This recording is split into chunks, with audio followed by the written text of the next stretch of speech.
Welcome to Raiders on the Record, the podcast featuring Hastings High School athletics. I'm Athletic Director Trent Hansen. My colleague Tim Hanneberg and I work together to bring you the stories of Raider sports. We are thrilled to share conversations with the athletes, coaches, and alumni that represent Raider Nation. Check back weekly and be sure to share this podcast with your friends in the Raiders Network.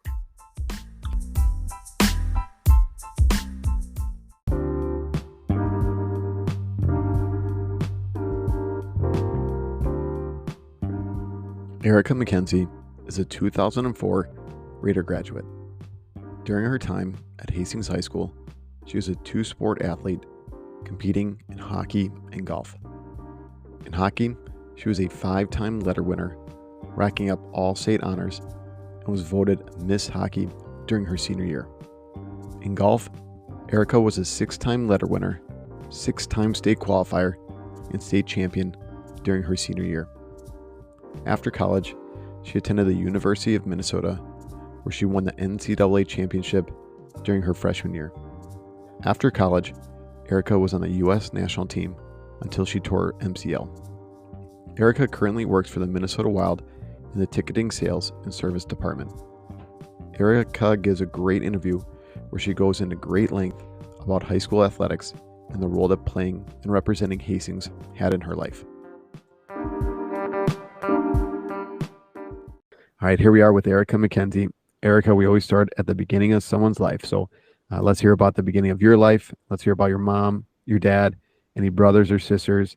Did you guys always live in Hastings? Did you eventually move to Hastings? Once again, let's hear about all the good stuff with your life growing up. Yeah, we always lived in Hastings. We grew up, my parents actually still live there in the same house that I grew up in.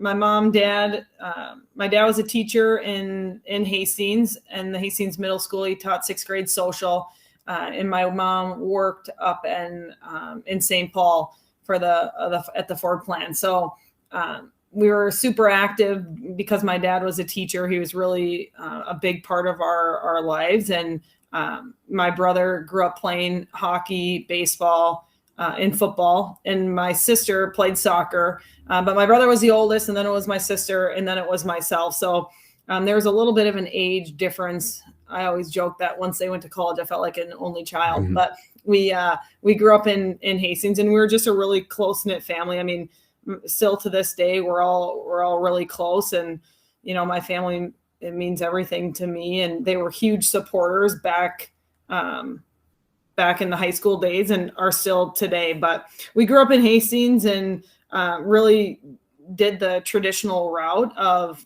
going through the youth sports and then going up through the ranks. But I started out playing boys hockey. I think hockey was probably my biggest passion. I grew up playing boys hockey, and then and they took me right in. It was one of those things. I wanted to play hockey so bad.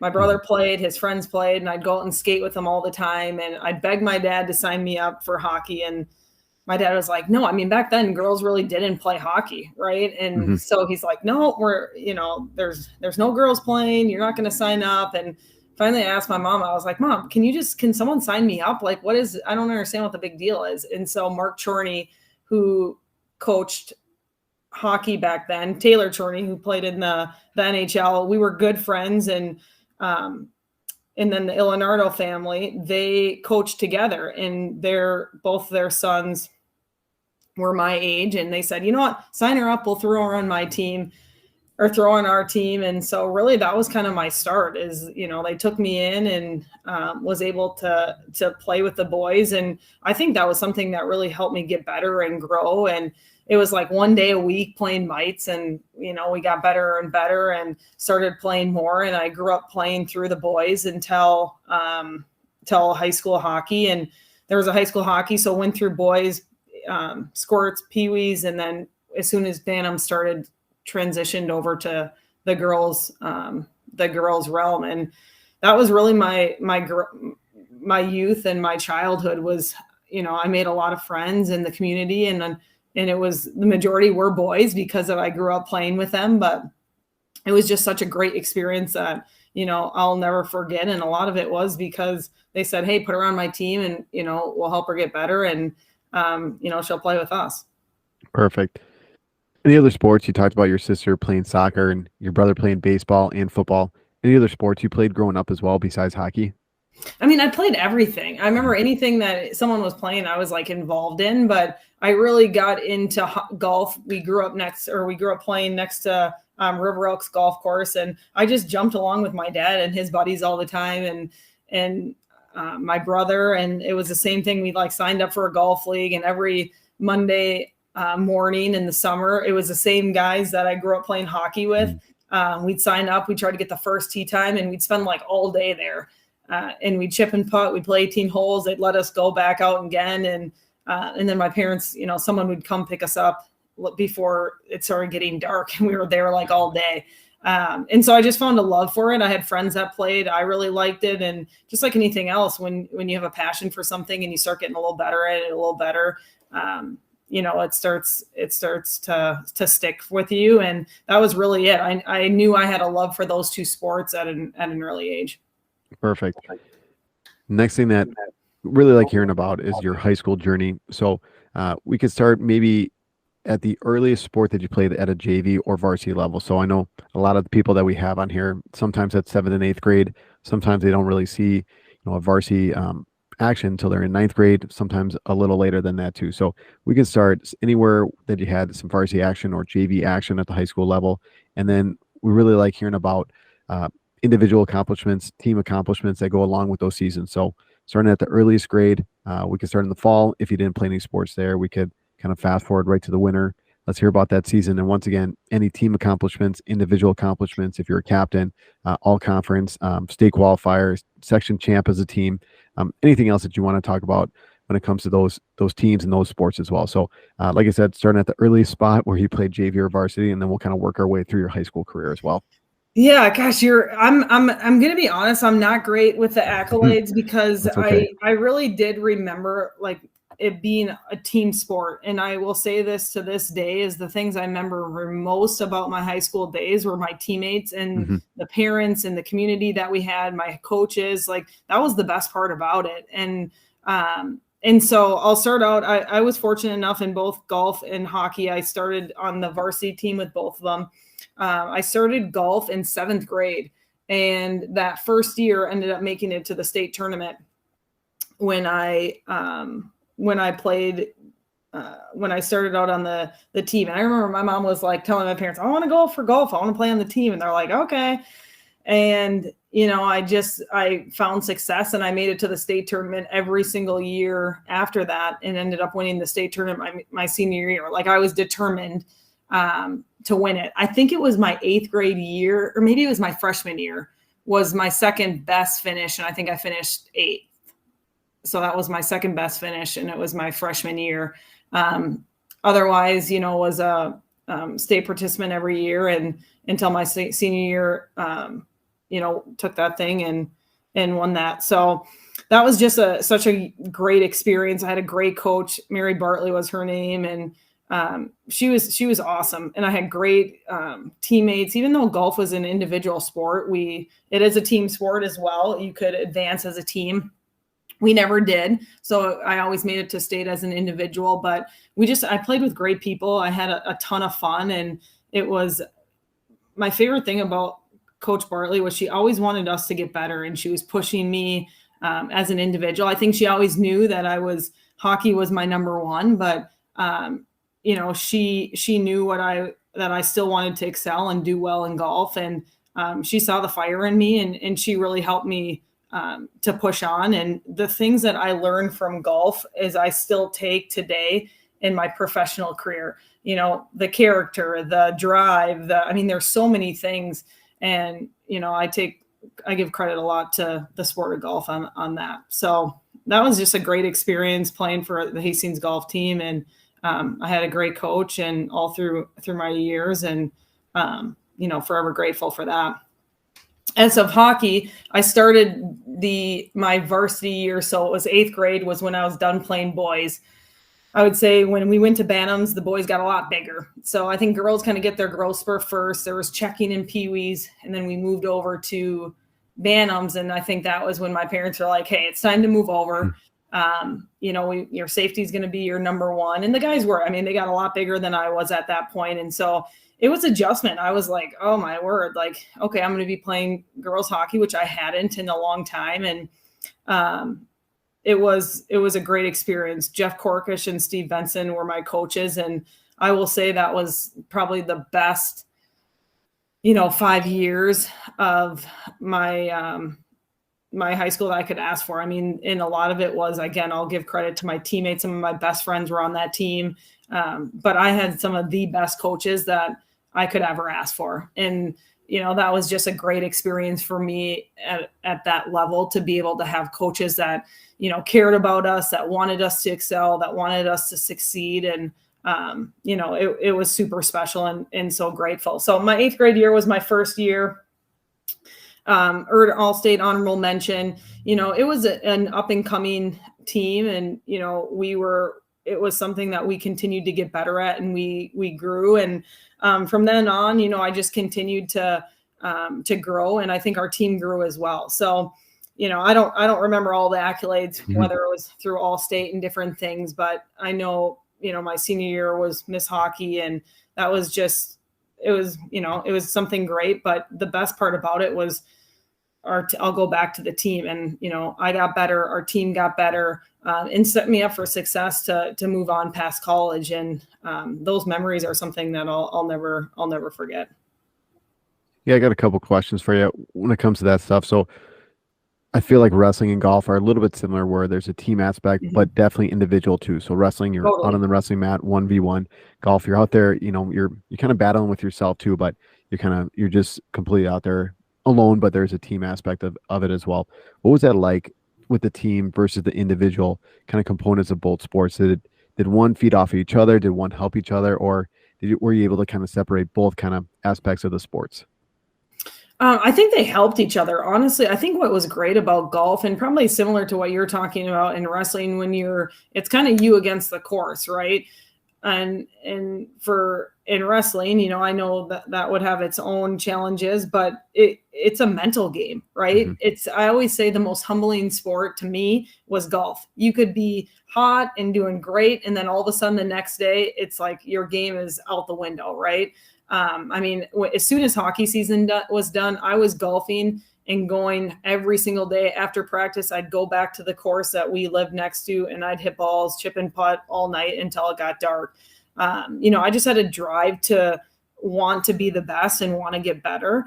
But I think the biggest thing too, what that taught me was it was like mental toughness, right? And it was like you were competing with yourself almost. And so when I talk about those are things that still I carry with me today, that's for sure it does. But it also helped me with hockey, right? There was times when I'd get beat down or, people were gunning for me or trying to stop me. And it was like, hey, you had to be tougher and mentally tougher than other people. And then I think too, when I went beyond high school and you were playing with the best players in the world, I think that's really where that helped you, right? At that point, you're playing at the elite level with the best players, not just in the United States, but in the world. And that's, I think, where it really helped elevate my game. For sure. You talked about 7th grade, making it to the state tournament in golf. What was that experience like? You talked about your mom just like kind of signing you up for the sport and kind of seeing what happens, and then you end up being a state qualifier. And I'm sure there's some kids that, you got your varsity letter in 7th grade, and maybe the letterman and some kids probably have never even seen a varsity sport before in their lives. So maybe what was that like? Maybe being a 7th grade varsity athlete, state qualifier, that kind of early on in your athletic career, when many other kids have never seen that kind of stuff, or just like I said, what was that like being a state qualifier? It seems so long ago, right? It seems so long ago, but I think at the time I was just like, it wasn't a big deal. Like I wanted to go out there, have fun, play well and succeed. But I don't think I really thought too hard about it. I'm sure when I got up to that first tee, I was really nervous. The thing I remember the most, and we were coming down, it was the second day in the on my 18th hole, and I was like way out of contention. Like, who knows what I shot in that first round. But I remember seeing there was this huge gallery following this girl, and she played golf at the U of M. But I was like, oh my word, like, who is that? And she ended up winning the state tournament that year. And I was like, that's going to be me. That's going to be me someday, and I was just this little pipsqueak 7th grader. But I think I was just too young to even realize what that even meant or how that was. I just thought it was cool that I was there. I wanted to, be semi-successful. But I remember walking down the 18th, my last 18th hole and saying, oh, that is awesome. Like, I want to be doing that, and then, sure. Fast forward 6 years and it was. You talked about shipping till it was dark outside. You talked about putting forever too. What else got you better throughout the years too? Anything else with strength wise? You talked about the mental game as well. How did you improve every single year throughout high school? I feel like sometimes there's people that maybe peak a little early on in their career, 7th and 8th grade, you could be a state qualifier, maybe you plateau a little bit, but it seems like you made those continuous improvements throughout the year. So what went into that for you? Yeah, I mean, a lot of it was, I was really determined. And I think my parents saw that in me. We had back then there was a program called, it was the Olympic Development Program. It was what it was called. And you could try out to be a part of it. And that really is what helped me. I was competing with the best girls in Minnesota. And a lot of them were much older than me, like the Chrissy Windells, the Natalie Darowitz, the Winnie Broats, the Curtins, all, household names in Minnesota now. Mm-hmm. Back then, I mean, they were 5-6 years older than me. When I was getting into 8th grade, they were then going into college and we were still playing on the same ice together.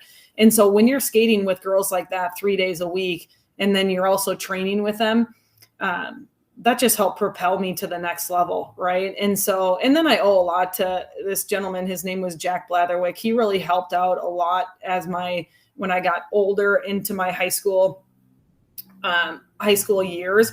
My 8th grade year, I played, I was out practicing. We had a scrimmage, and I remember him coming down to the bench. He was one of the coaches for the program, and he's like, "Are you going to pass the puck?" And I looked at him, and he's like, "Next Sunday, you come to a different practice. You come to Blaine, whatever. It was in Highland Park. And then let's talk after." And it was like all the top girls that were in college, like way older than me. And I don't think I touched the puck one time. And he told me after that, he's like, "It's not so fun when you don't get to touch the puck, is it?" Right. And out of that, I learned how to play with a team and how to move the puck and how that's going to help you. Right. So I think things like that, it just helped you grow. But through that program, there was so much weight training and building your strength. A lot of that goes into that, right? Just to be able to keep up with top performers and what you wanted to do. For sure. You talked about really focusing on the team, not so much maybe you individually, but really focusing on the team and the team improvement throughout the years. Looking back on your high school career, do you have a favorite moment as a Raider athlete? I don't know if I have a favorite moment. I think probably some of the biggest games we played, we always, Park Cottage Grove, that was always a big game for high school. I mean, they'd be bloodbaths, right? Mm-hmm. The places would be packed. When we went to Cottage Grove, I mean, it was so loud. I remember my senior year, it was so loud. I couldn't even hear Cork yelling to me.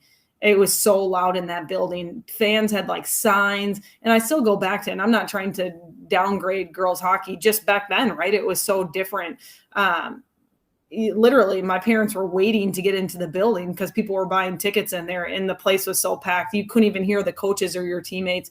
It was just that loud. So I think just times like that, you think about other players or athletes around the state of Minnesota. We just have something super special in Minnesota, especially when it comes to hockey.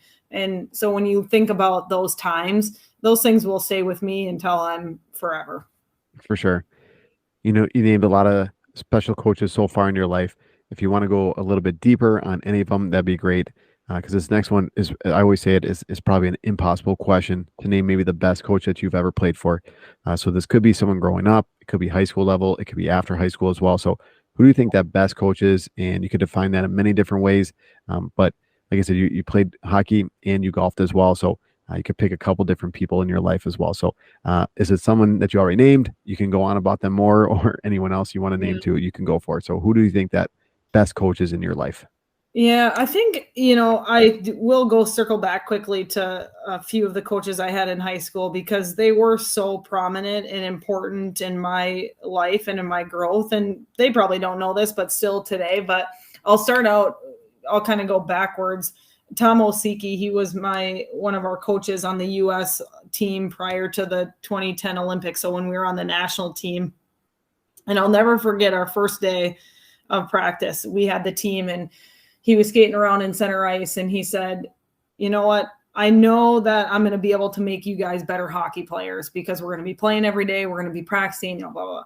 But I want to make sure that at the end of all of this, no matter what the outcome is, that you become better people. And I think that has just stuck with me because as a coach, for someone to say that, and I still remember that clear as day. And I say that because he was one of the best coaches. And I think because he cared so much, he wanted us to be better. He was going to do whatever he could to help us become better. It's super powerful, right? And so I say that because I look back into my coaches that I had in high school. That was the epitome of what they were.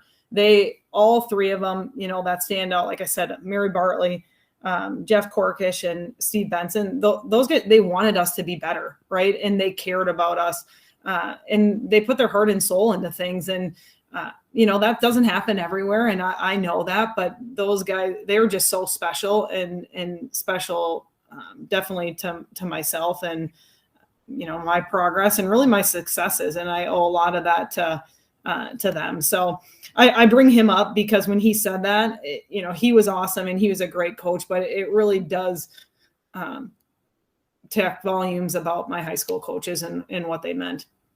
For sure. Now thinking about the girls you played hockey with, the girls you golfed with, if you could pick the best teammate, who do you think that would be for you? So I've defined the best teammate in multiple different ways. I think about, you've talked about the older athletes you kind of watch growing up that you really maybe modeled some behaviors after. This could be the girl that you were the same grade as, and they always kind of push you push each other to get better.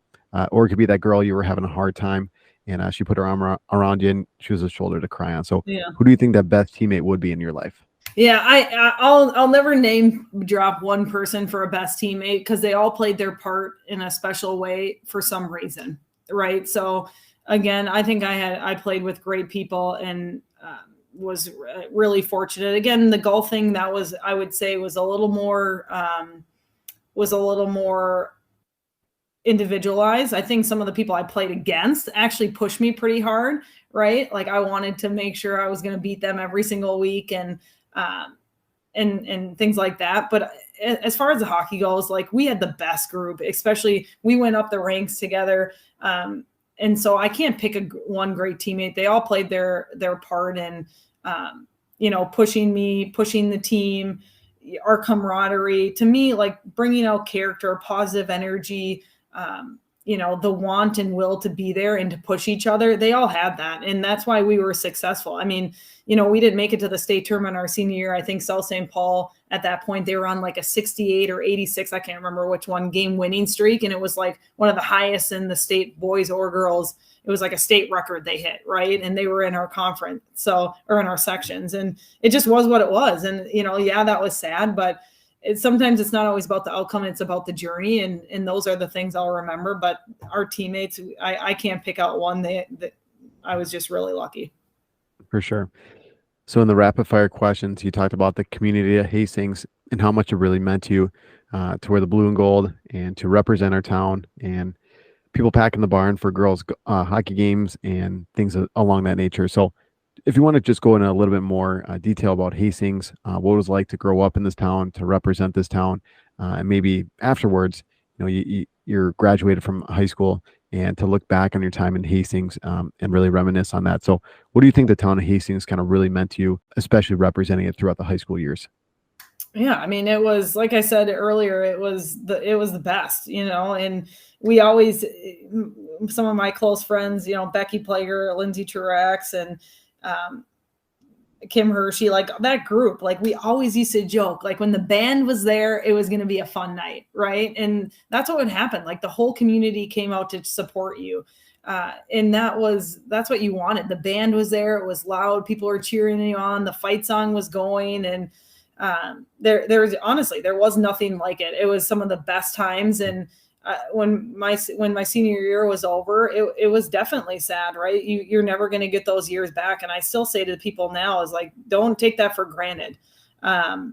It flies by like that, right? And certain people get an experience like that, and you should be grateful for it. And but especially in Hastings, we just have such a close-knit group and community that wants people to succeed and wants to be there for you. Like I said, I'll go back to it. When you're in the Hastings barn and the place is packed for a girls' high school hockey game, just like the boys, that's unique and special, and that says a lot about our community and our town. For sure. So you graduated from Hastings High School. Let's go through your college recruiting. I always like hearing about recruiting, what schools were looking at you, how you ended up on the school you went to, what kind of went into that decision, your major, and then we can maybe go through where we are up until today. Yeah, I think I always knew that I wanted to be a Gopher. Even at a young age, I think when I was really young, I was like, I'm going to play for the men's Gopher team because they didn't have a girls hockey team, right? So I was like super naive, right? Thinking I'm going to play on the men's Gopher hockey team, which obviously unrealistic. But when the women's program started up and Ritter Arena was built and it was brand new, it was the only women's facility or facility made for women's hockey. And so it was just a great atmosphere, a great place to play. And so I think at a young or in my early high school age or career that I wanted to eventually go on and play there. And I had aspirations. I wanted to move on and play, represent my country and continue to play. But so I think that I knew that. I was lucky. I think, I received letters and had, heard from every college in the country that had a women's hockey program. So I was really lucky. I verbally committed to the University of Minnesota when I was a sophomore, so in high school. So I knew I was going there. I knew what my offer was. And then until they could actually put it on paper, right? You could go to campus, you could go watch their games. And when you're on campus, they could talk to you. But then when I signed my official letter, that was or they gave me my official offer and writing and all that good stuff. It was exciting. Like I knew I wanted to be a Gopher. I was close to my parents, my siblings. They could come watch me play, and it was a dream come true. And so going to play for the Gophers was a great experience and something, I'll cherish. I'll always say it was nothing like playing high school hockey. Mm-hmm.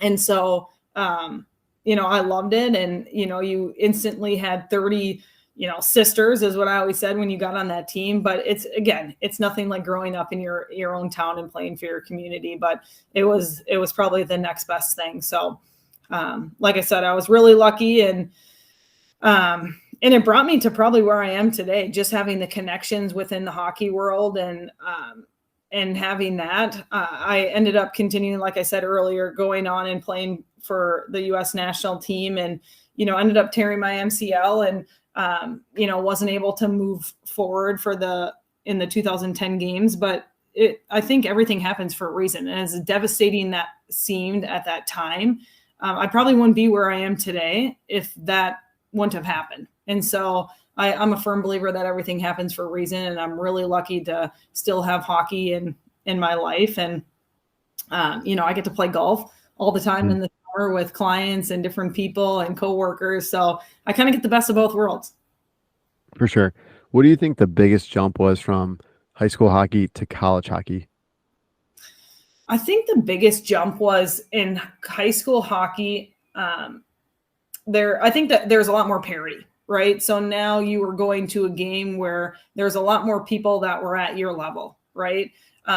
You weren't going to be going end to end every single time you touched the puck. And now at that point, right, there was people across the country that were coming to play, you were playing with. And in the world, right, we had Europeans, Canadians, everyone that was either on your team or you're competing against. So I think that was just an eye opener. And especially too, right, you're 18 years old and you're playing against 22-year-olds.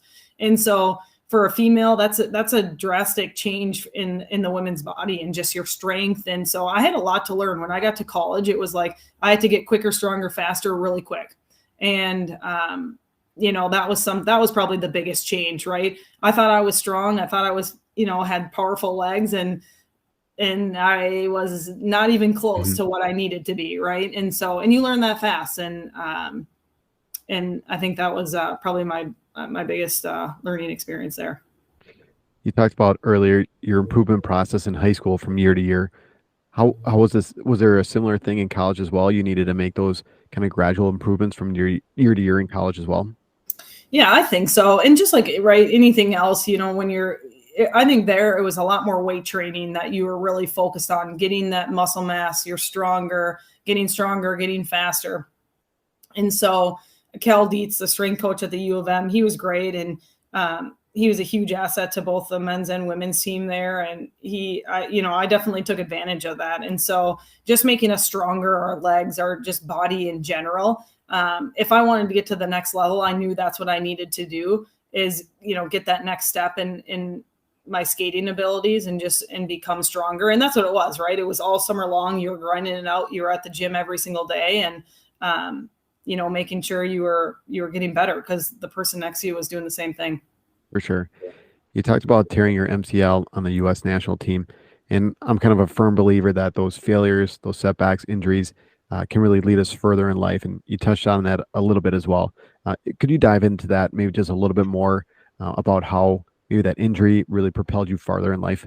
Yeah, I couldn't agree with you more, actually. At the time, I didn't see it that way, right? I mean, yep. I remember I was in Lake Placid, New York, and we were playing, I want to say it was we were playing a boys team getting ready to head over to Finland. I think that's what it was. We were getting ready to leave to Finland from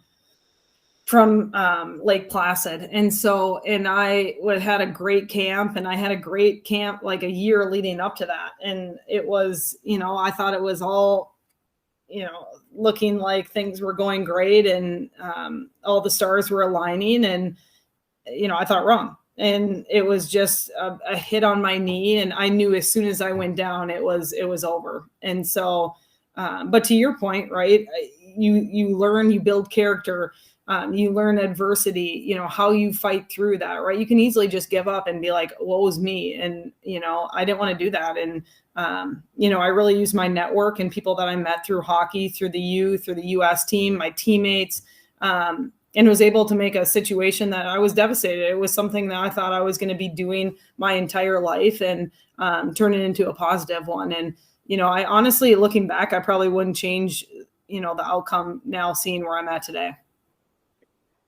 Earlier in high school, we talked about a rewarding experience or a favorite moment. What do you think the same thing would be for college or for, post-college as well on the U.S. national team? Any kind of favorite moments or maybe a really rewarding experience playing on, maybe that high of a level? Yeah, I'll say at the U, it was probably winning the national championship. I think that was incredible experience to do that at that level with the team that we had. That was really special for me and, my teammates. And I'll remember that. That was something so unique, but it was the things after that, being able to go to the White House. I think at the time it was just like a blur. I almost wish I would have taken that a little more like, wow, this is actually happening. But I thought that was going to happen every single year, right? Like that was almost my mentality. Like, we'll be back next year.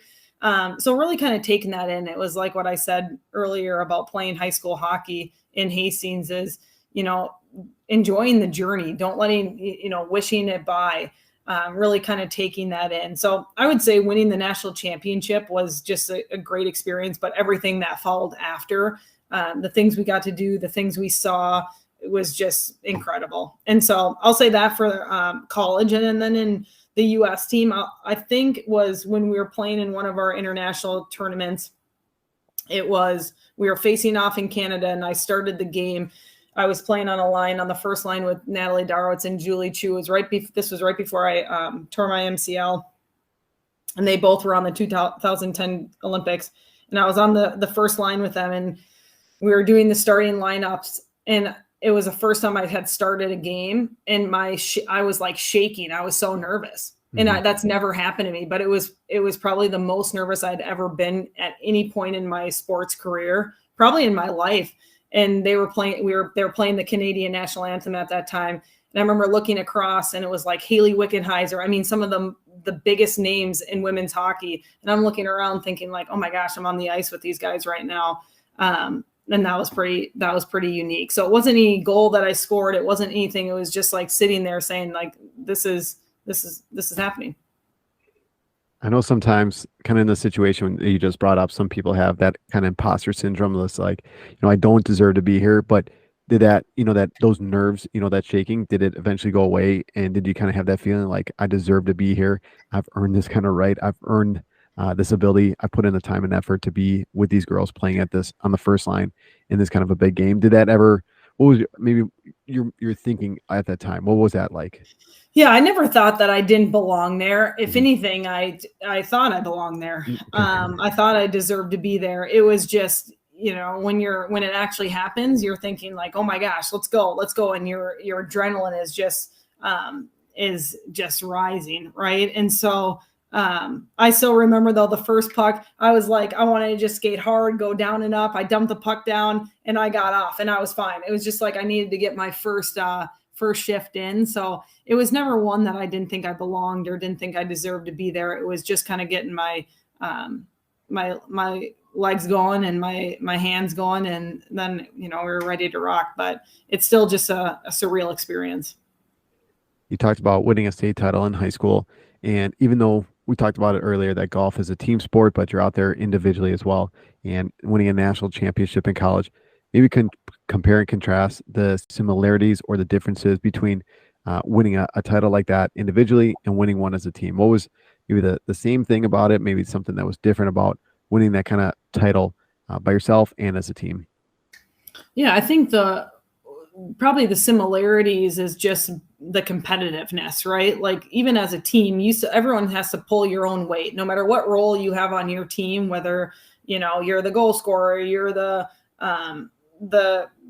fourth line grinder, whatever it is, you have a part on the team, right? And so you still have to execute your role efficiently and execute it well in order for your team to win. And so the competitive juices are flowing no matter what. And I think that would be the similarities in when I won the golf state tournament to, the national title is you wanted to win. At that level, you always want to win and you want to do the best you can. But after I won, the difference is after I won the state title, it was like, okay, cool. You didn't have anyone to celebrate with. I think, celebrate with my family and the coaches. But after that, it was like, great. Okay, cool.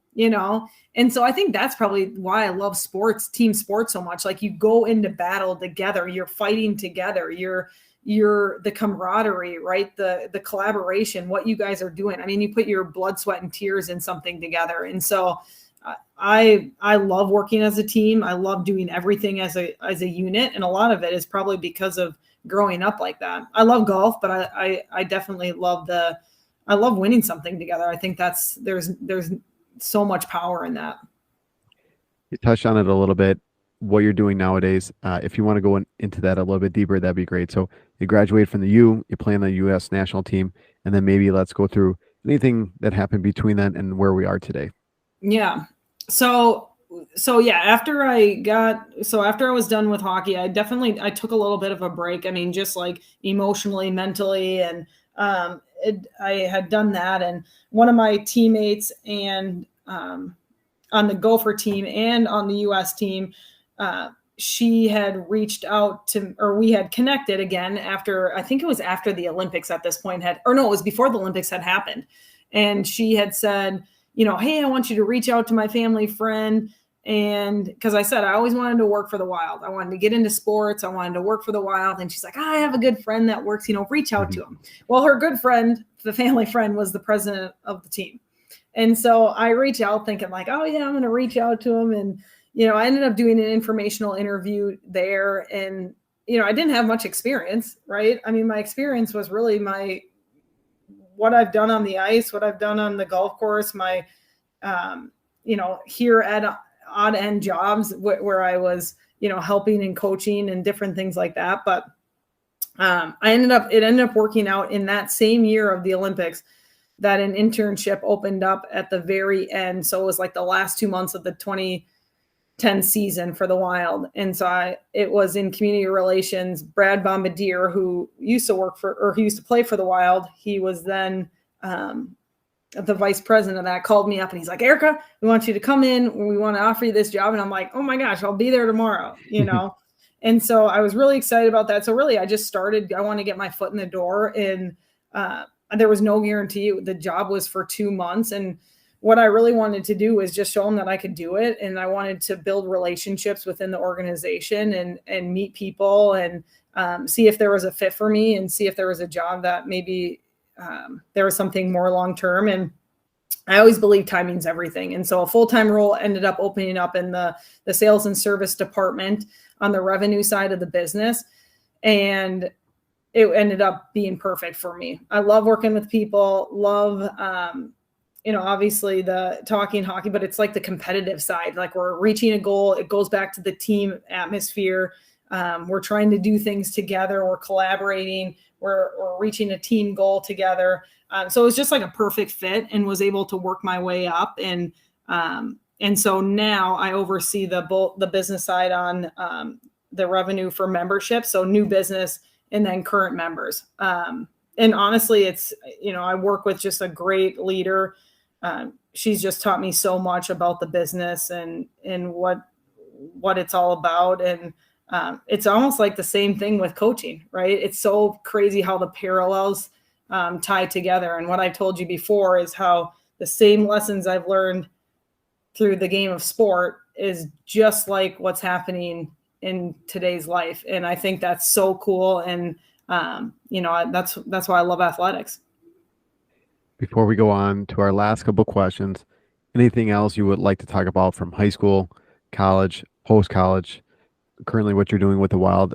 Like I said, let's put a bow on that stuff before we go on to our last couple questions. Yeah, I don't think so. I feel like,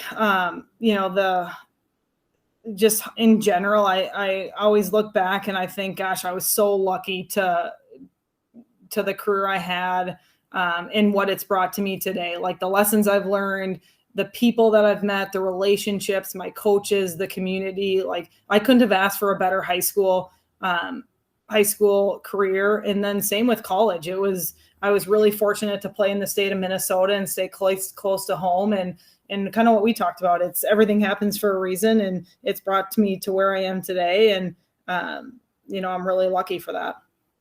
Perfect. Last thing we always end with is just some advice for parents, coaches, and current athletes. So if we take that first group, parents and coaches, looking back on your career as a high school athlete, awesome hockey career, state champion golfer, your college career, national champ, U.S. national team as well.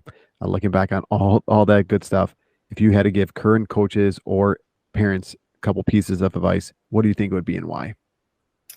I think a couple pieces of advice I would say is, don't let the kids grow up too fast. Like, enjoy the journey of it. I think hopefully I was clear in the fact that I was really lucky with the coaches I had.